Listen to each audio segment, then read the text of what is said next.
Agora vamos importar, né, a matriz de variáveis ambientais. Aqui o Dobbs Env, vocês podem baixar aí também no link, usando a read CSV, elimina a linha 8 para ficar mesmo correspondente, né, as duas matrizes. Se a gente der uma olhada aqui, todas as variáveis, e aí, no exemplo, ele utiliza, né, apenas a altitude, que é a variável 2, o oxigênio, que é a 10, e o DBO, que é a 11. Então, para seguir o mesmo exemplo, eu usei só essas variáveis. Então, eu vou criar aqui uma nova data frame, aqui, um novo objeto, né, que é até salvar como uma matriz. E aqui eu uso os colchetes para selecionar a coluna 2, 10 e 11. Então, se a gente olhar aqui, só tem três variáveis, esse objeto novo aqui, ó, alt, dbo, ox e dbo. Beleza. Então, agora a gente tem que verificar as premissas, né? Então, a primeira premissa é de homogeneidade da matriz de covariância dentro dos grupos, né? O within groups, né? Para as variáveis ambientais. Então, para a gente fazer isso, a gente vai usar essa função beta-disper, né? Aqui do vegano. É a mesma que a gente usa lá para ver a premissa, essa mesma premissa da Permanova, né? Que também tem uma premissa semelhante. E aí, só que a gente vai fazer aqui uma matriz de distância euclidiana, né? A gente precisa testar um objeto, uma matriz de distância aqui. Então vamos usar a função dist, que ela já é distância euclidiana. Eu crio esse objeto aqui, D1. E aí aqui eu vou salvar, né? E já botando o parênteses aqui, ele me mostra o resultado. Usando a função beta-disper, eu estou testando essa matriz de distância euclidiana para os grupos aqui que eu criei lá em cima. Os grupos, né? Que os sites foram classificados.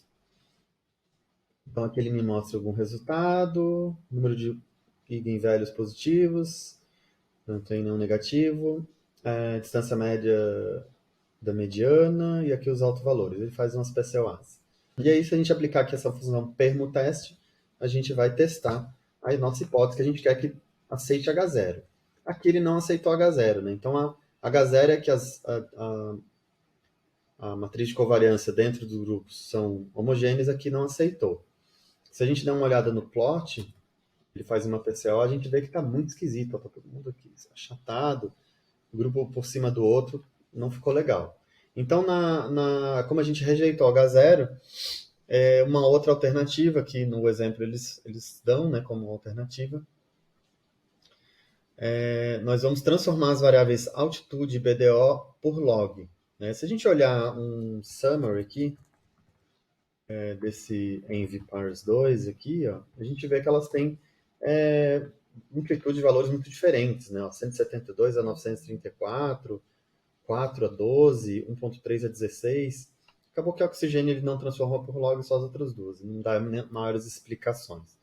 Então a gente vai criar aqui o envpars 3, estou juntando aqui com o cbind log da altitude, o oxigênio sem transformar e o log do DBO. Na verdade, é o logaritmo natural que a gente está transformando. A função log, sem mudar a base, ela está aplicando a base E, né? Aí aqui dá o nome das colunas, né? Ele ficou sem nome aqui, ó. Fica sem nome de linha, sem nome de coluna, ficou uma matriz.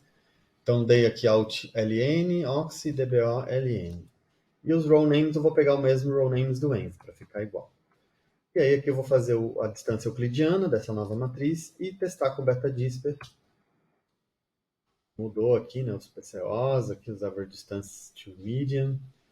E aí, fazendo o permuteste, a gente aceitou H0. Então, se a gente olhar o plot, vai ficar bem mais interessante. Ó.